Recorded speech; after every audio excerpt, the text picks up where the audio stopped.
Hello everyone.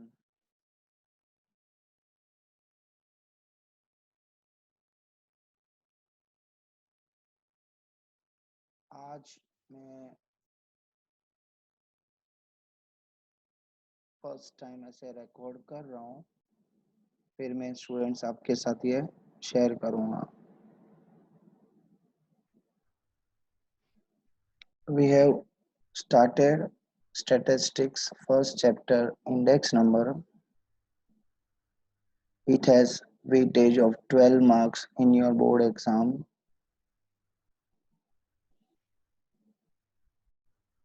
तो first of all इस chapter में हम थोड़ा सा थियरी देखेंगे। Definition and meaning of index number पहले, then characteristic of index number, उसके बाद uses of index number. Base year के अंदर दो मेथड है, fix base method, chain base method, उसकी मेरिट्स एंड डिमेरिट्स। कन्वर्जन, उसके बाद है conversion of fix base to chain base and chain base to fix base. उसके बाद कंप्यूटेशन ऑफ इंडेक्स नंबर, उसमें तीन फॉर्मूला है, लास्पेस, पासेस, फिशर्स। उसके बाद cost of living index number, उसमें explanation, construction, uses and limitation. तो सबसे पहले तो स्टूडेंट्स के माइंड में ये सवाल होना चाहिए कि इंडेक्स नंबर का मतलब क्या है, मीनिंग क्या है। वो यहाँ दिया नीचे पेज 3 पे बोल्ड में लिखा है, सेकंड थर्ड लाइन में, the percentage change in the value of the variable associated with any item for the current period compared to its value in a fix period is called index number. मतलब जो percentage के हिसाब से जो change होता है, जिसमें हम करंट ईयर की वैल्यू फिक्स्ड पास्ट ईयर के साथ कंपेयर करेंगे, उसे कहते हैं इंडेक्स नंबर। कंपेयर करने से पता चल जाता है कि पास्ट ईयर और करंट ईयर में कितना परसेंटेज प्राइस या प्रोडक्शन क्वांटिटी इंक्रीज या डिक्रीज हुई है।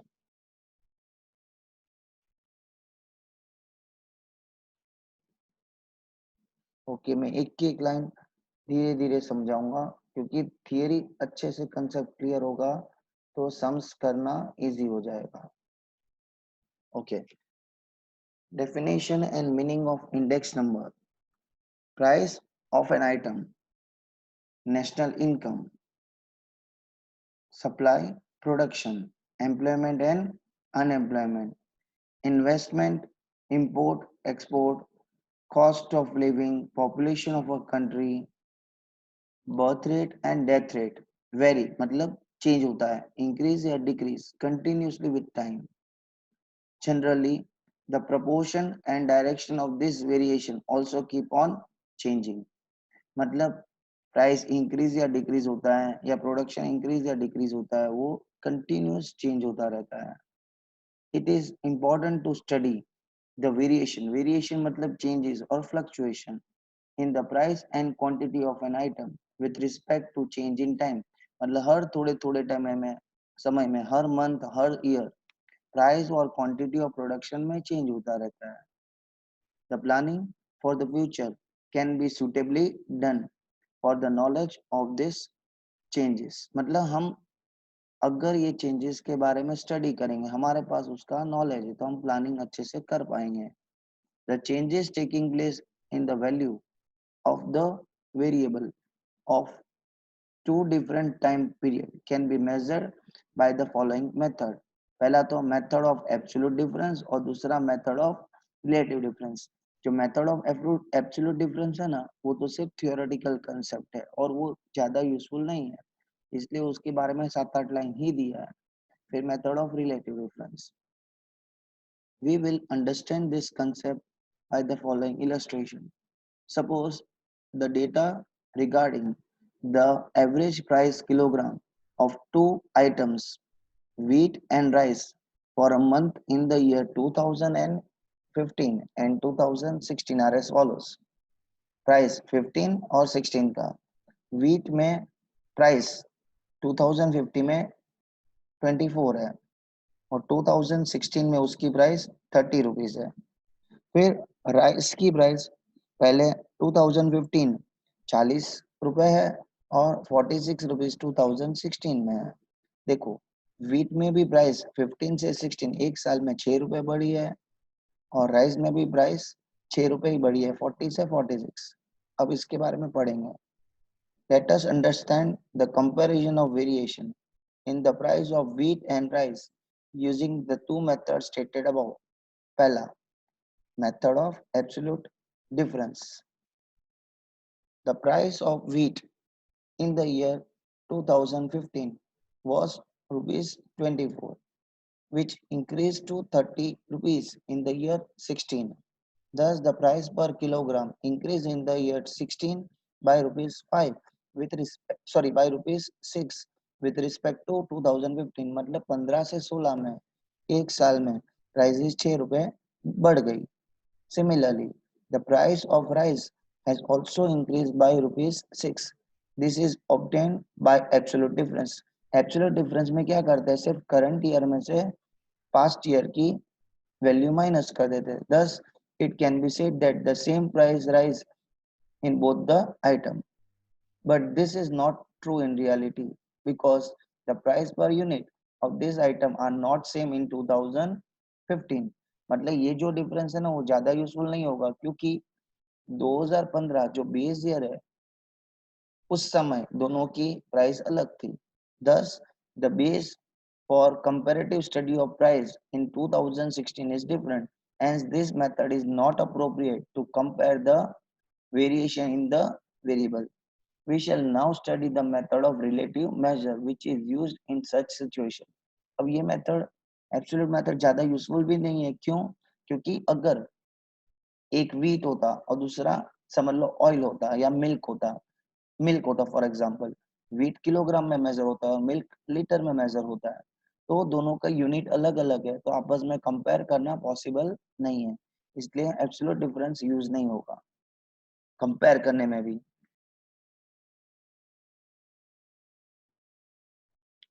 Method of relative difference. A ratio of price of the commodity in the year 16 is obtained with the price in the year 15. In this method, to find the relative changes of price of the item in the year 16, मतलब हम यहाँ ratio निकालेंगे।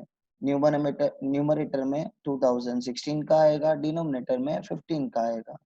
Ratio price of wheat की price 16 में ऊपर numerator में 30, denominator में 24। तो करंट ईयर ऊपर आएगा न्यूमरेटर में और पुराना ईयर बेस ईयर वो नीचे आएगा, तो 1.5 हुआ। उसी तरह राइस का रेशियो निकाला, करंट ईयर में 46 डिवाइड बाय बेस ईयर में 40, 46 divide by 40 1.15। It can be known from this ratio that relative increase in the price of wheat and rice in the year 16 is not the same. उसमें 6 rupees same आया था, इसमें ये same नहीं आया। The price of wheat in the year 2016 is 1.25 times the price in the year 15, whereas the price of rice is 1.15 times its price in the year 15. Thus, it can be said that change in the price of wheat is more than the change in the price of rice। मतलब wheat में जो change हुआ वो ज्यादा हुआ और rice में जो change हुआ वो कम हुआ। The ratio of price of wheat and rice given here indicate the changes in the price at two different time period। दो अलग अलग टाइम पीरियड को कंपेयर किया। इसमें जो नया साल है 2016 वो करंट ईयर है, वो न्यूमरेटर में रखा है, और 2015 जो बेस ईयर है वो डिनोमिनेटर में रखा है। It is called the relative change और प्राइस रिलेटिव। मतलब न्यूमरेटर जो करंट ईयर का प्राइस है उसको सिंबल हम P1 देंगे और डिनोमिनेटर जो है बेस ईयर का प्राइस उसको P0 लेंगे। तो वापिस से लास्ट लाइन देखते हैं। The ratio price of wheat and rice given are here indicate the changes in the price at two different time period. It is called relative change or price relative. Generally the ratio are expressed as percentage to facilitate comparison। मतलब point में है ना वो compare करना ज्यादा useful नहीं है, compare ज्यादा कंपेयर करना ज्यादा सूटेबल नहीं है, इसलिए डेसिमल को परसेंटेज में कन्वर्ट करेंगे। तो 1.25 इंटू 100 मतलब करंट ईयर का इंडेक्स नंबर 125 आ गया वीट का, और एस का 115 मल्टीप्लाई करके। अब नेक्स्ट पेज पे जाएंगे हम।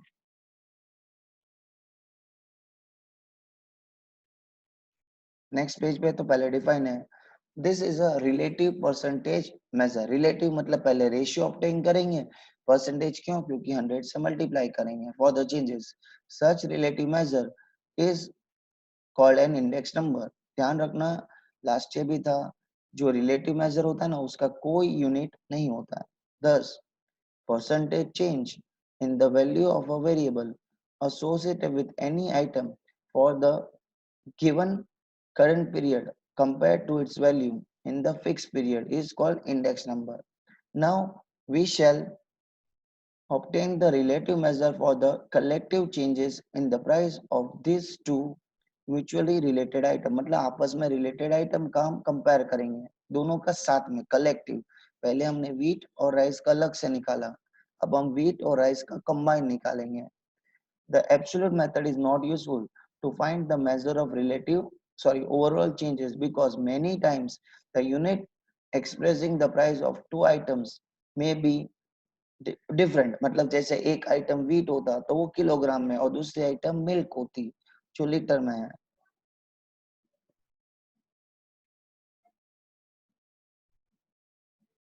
Two items may be different and it is not possible to combine the changes in the price.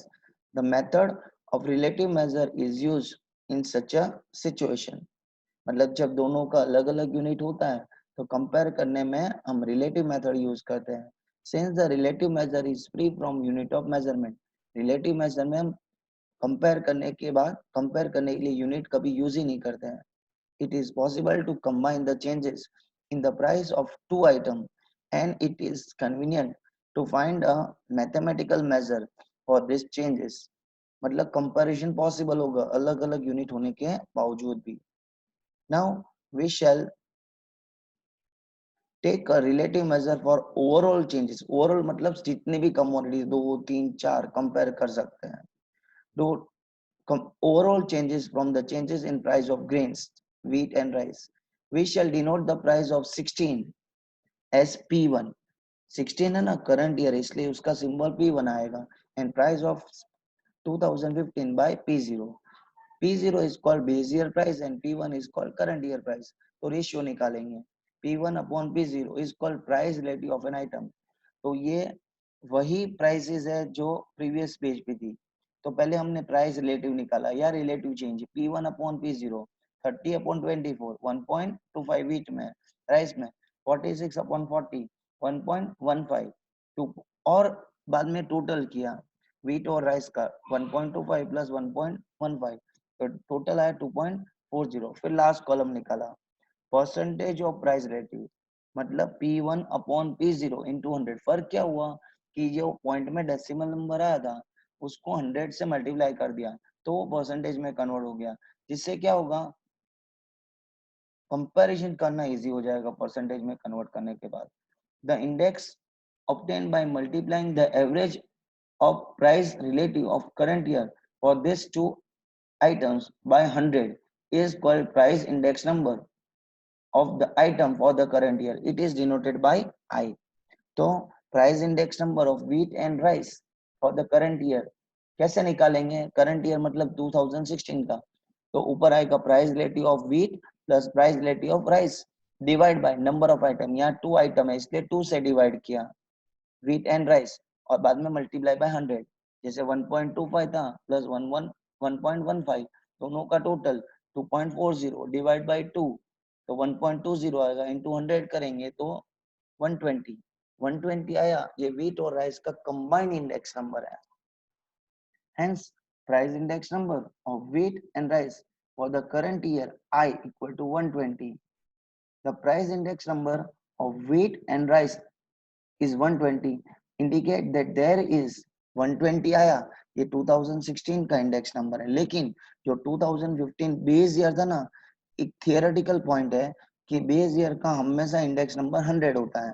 2015 base year था तो उसका इंडेक्स नंबर 100 था, अब 2016 का 120 आया, तो हम कह सकते हैं overall rise of 20% in the price of the two item in the 16 in the year 2016 as compared to 15. Index number is a relative measure based on ratios. Similarly, measure for the overall changes can be obtained using the relative method by combining the changes in the value of more than two variables. We can define the general index number for a group of item as follows. अब हम next page पे जाते हैं। ऊपर जो हमने third page पे पढ़ा था ना, वो एक कमोडिटी का, एक चीज का इंडेक्स नंबर निकालना था। अब हम जब एक से ज्यादा कमोडिटी 2, 4, 5, 6 होता है तो उसका इंडेक्स नंबर की फॉर्मूला पेज नंबर 4 पे सबसे पहले ऊपर इन्वर्टेड कॉमास में दिया है। The average of the percentage change. Average क्यों? क्योंकि जितनी भी कमोडिटी होगा उतने से डिवाइड करेंगे। जैसे व्हीट और राइस 2 कमोडिटी था तो 2 से डिवाइड किया, अगर 6 कमोडिटी है तो 6 से डिवाइड करेंगे। The average of the percentage change in the value of the variable associated with one or more items for the given period, मतलब current period, compared to the value in the fixed base period is called general index number for the group। और इसकी formula है sigma P1 upon P0।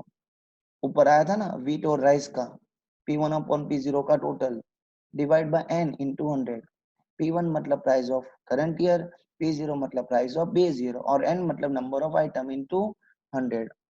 ये जो formula है ना वो simple mean के ऊपर बेस्ड है। The simple mean is used in the definition of general index number for a group of n items, but the weighted mean or geometric mean can also be used in the definition of general index number, which will be discussed in the chapter later on, मतलब एक दो exercise के बाद। In practice, several mutually related item are to be included। बहुत सारे items एक दूसरे से related है जो हम index number में study करेंगे, and the data regarding their prices should be obtained to find a price index number। For example, wheat, rice, pulses, oil, ghee. Jaggery मतलब गुड़, spices मतलब मसाले। Vegetables are included in the category of food item। Thus, the price index number for food item is an index number associated with the relative changes or price relative, जिसमें ratio निकालेंगे P1 upon P0 for the price of several related items। Now, if we take a group of n such mutually related item, then the index is found using relative changes in the price of item of that group. An average measure obtained from them is called the price index number for this group। और ये इसको find करने के लिए formula ऊपर भी आया था, सेम वही है, general index number I equal to sigma P1 upon P0 upon n into 100, same formula है। Now, further, if we take a group of n such mutually related items, then the index is found using relative changes in the quantity of such item in that group। An average measure obtained from them is called the quantity index number for the group। मतलब यहाँ price की जगह अगर quantity भी बोला जाएगा तो हम P की जगह Q लिखेंगे फॉर्मूला में और उसे कहते हैं quantity index number. Note, index number of production, import, export, unemployment, industrial output can be obtained by the above formula। अब हम 5 कैरेक्टरिस्टिक देखेंगे। अगर आपको कोई भी चैप्टर अच्छे से कंसेप्ट क्लियर करना है तो थियोरी पूरी वर्ड टू वर्ड पता होना जरूरी है। भले ही लर्न कम हो लेकिन समझना जरूरी है, फिर इंपॉर्टेंट थियोरी लर्न कर सकते हैं। Some of the characteristic of index number deduced मतलब obtained from the definition are as follows। Index number is free from unit as it is a relative measure। Index number एक relative measure है, इसलिए उसका कोई unit नहीं होता है, kilogram, litre वगैरह कुछ नहीं होता है। Second, the changes in the value of the variable having different unit can be compared using index number, जिसका यूनिट अलग अलग है, 1 किलोग्राम में, 1 लीटर में, 1 मीटर में, 1 सेंटीमीटर में, तो भी हम कंपेयर कर पाएंगे। क्यों? इंडेक्स नंबर का कोई यूनिट ही नहीं है। Hence index number is a comparative measure. पहले में बोला है कि यूनिट फ्री है, दूसरा कंपैरेटिव मेजर है, तीसरे में next page, index number is a relative measure showing percentage change. मतलब हमें पता चल जाता है कि बेस ईयर के कंपैरिजन में करंट ईयर में कितना परसेंटेज चेंज हुआ, इंक्रीज या डिक्रीज हुआ है। चौथा, index number is a special average, it has all the कैरेक्टरी ऑफ एवरेज। एवरेज मतलब लास्ट ईयर हमने पढ़ा था मेजर ऑफ सेंट्रल टेंडेंसी, तो मेजर ऑफ सेंट्रल टेंडेंसी में जो कैरेक्टरिस्टिक होनी चाहिए वो सारी ज्यादातर कैरेक्टरिस्टिक इंडेक्स नंबर में है। Fifth, the situation at two different periods can be compared by ratio with the standard base period using the index number। तो ये कैरेक्टरिस्टिक खत्म हो गई। Now uses of index number. A general notion मतलब idea about the index number is, as index number is only used to find a measure of changes in the value of variable or the price level। मतलब हम तो मानते हैं कि इसे price level compare करने में यूज है, but now it's use is not limited to the study of changes in price level। मतलब आजकल वो सिर्फ प्राइस लेवल कंपेयर करने में यूज नहीं होता है। The index number is used in various field in the current revolutionary age। मतलब आज के जमाने में हर चीज में यूज होता है। Index number is useful as a statistical tool to study the changes in the given economic political, मतलब इकोनॉमिक फील्ड में यूज होता है, political social and industrial activity, her activity में यूज होता है। Index number provides important guidelines for the planning of economic development of the country. कोई भी देश को अपने इकोनॉमिक डेवलपमेंट की प्लानिंग करनी है तो वहाँ इंडेक्स नंबर यूज होता है, as it gives comparative study of economic and industrial scenario मतलब condition of the country। Some of the uses of index number are as follows। पहला तो index number for trade, जो trade के लिए useful होगा। This index number provide useful guidance to study the general situation of economic activities of business and trade in the country। पहला index number for trade है। फिर दूसरा wholesale price index number, ये reserve bank of India use करती है। इससे rate of inflation निकलता है। इन्फ्लेशन मतलब महंगाई, हर महीने हर हफ्ता कितना इन्फ्लेशन या महंगाई बढ़ रहा है वो आरबीआई इससे कैलकुलेट होती है। डेटा कैलकुलेट भी करते हैं, पब्लिश भी करते हैं हमारे जैसे लोगों के लिए। ये फॉर्मूला हम आगे शॉर्ट सम में यूज भी करेंगे। इसमें wholesale price index number consider करते हैं। This index number measure the changes in the general price level in the country, मतलब पूरे देश में प्राइस लेवल में कितना चेंजेस हो रहा है। This index number is useful to the government, producers and businessman to take policy decision such as knowing the demand and supply of the item in the economy, estimating the future values and the planning of the future। मतलब demand and supply भी study करते हैं, इससे future की demand का estimate लगाते हैं और फ्यूचर की प्लानिंग में यूज करते हैं। The reserve bank of India uses this index number to take necessary steps to control inflation मतलब महंगाई by studying the changes in the price level।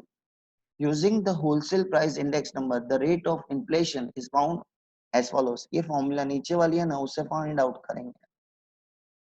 अब रेट ऑफ इन्फ्लेशन कैसे निकालेंगे? Wholesale index number of current year minus wholesale index number of previous year upon wholesale index number of previous year. तो इसमें दो ही index number चाहिए, current year का और previous year का, इनटू 100। ये फॉर्मूला शॉर्ट सम में हम यूज करेंगे। अब cost of living index number. अब cost of living index number क्या है? जो ऊपर वाला है ना इन्फ्लेशन वाला, उसमें होलसेल प्राइस इंडेक्स नंबर लेते हैं, और cost of living index number में क्या करते हैं? रिटेल प्राइस, रिटेल शॉप की प्राइस ली जाती है। This index number is useful to study the changes in the cost of living of the people of different section। This index number helps to determine purchasing power of money। मतलब हमारे पास अगर money है उससे हम कितनी चीजें खरीद पाएंगे। सैलरी टू एम्प्लॉय, एम्प्लॉय को कितनी सैलरी देनी चाहिए।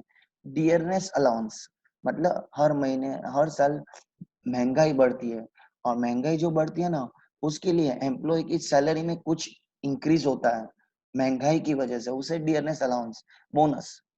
तो महंगाई के हिसाब से कितना बोनस मिलना चाहिए, टू कैलकुलेट रियल वेज, ये चैप्टर के एंड में टॉपिक आएगा। And to devise tax policies, government को अपने टैक्स पॉलिसीज बनाने में मदद करता है ये cost of living index number. Cost of living index number में रिटेल प्राइसेस ली जाती है। Fourth, index number of human development, उसमें literacy rate, standard of living के बारे में आएगा। दिस इंडेक्स नंबर, जैसे आपने 10th में पढ़ा होगा ना, HDI human development index, 12th में भी पढ़ेंगे इकोनॉमिक्स में। This index number is useful to determine the state of human resource, standard of living, life expectancy, मतलब कोई भी चाइल्ड का बर्थ होगा तो कितने समय तक हेल्थी लाइफ जी पाएगा, and the level of education, and it gives information about human resource development. अब पांचवा है index number of national income.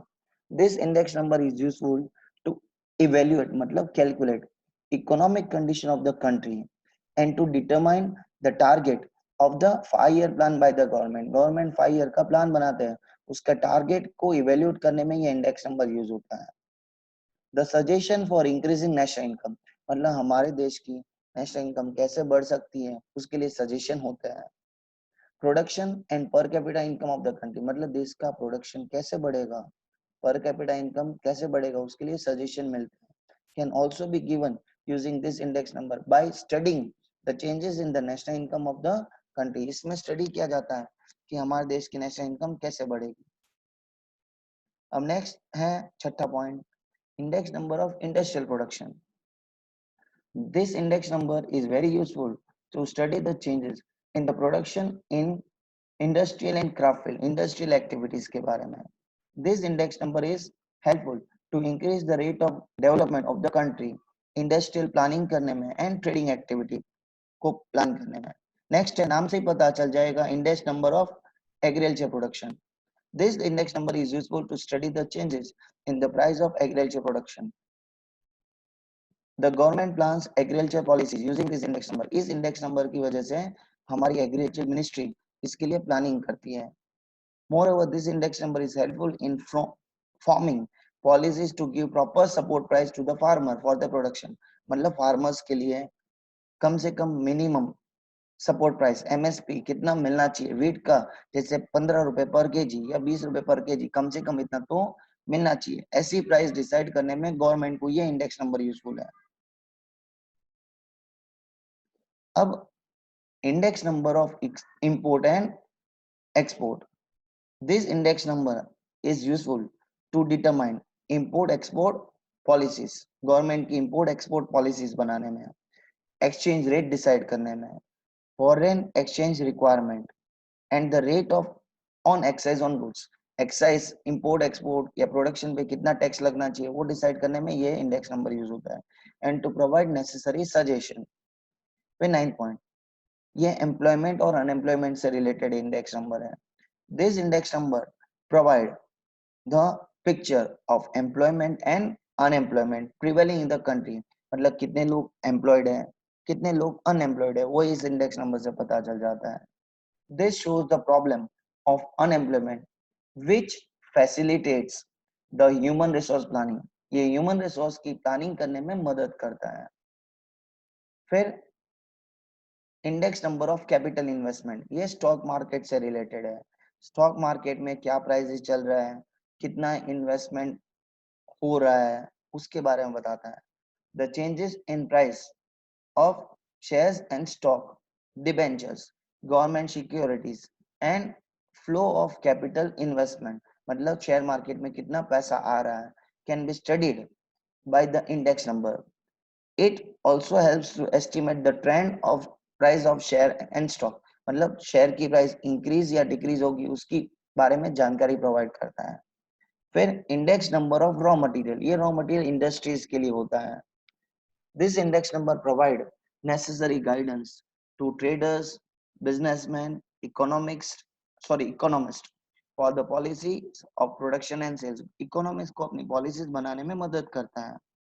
अब जैसे थर्मोमीटर टेम्परेचर मेजर करता है, बैरोमीटर एटमॉस्फेरिक प्रेशर मेजर करता है। उसी तरह जैसे बैरोमीटर एयर प्रेशर मेजर करता है, उसी तरह इंडेक्स नंबर देश की इकोनॉमिक कंडीशन स्टडी करने में मदद रूप होता है। इसलिए इंडेक्स नंबर को बैरोमीटर ऑफ अ कंट्री माना जाता है। As barometer is used to predict weather, air pressure, cyclone and rain, the index number is necessary tool for the measurement and comparative study of changes in the economic, business and social activities of the country. Hence, index number is called barometer of the country. तो हमने 2 topic इस video में complete किया, बाकी का हम next video में बनाएंगे। ओके।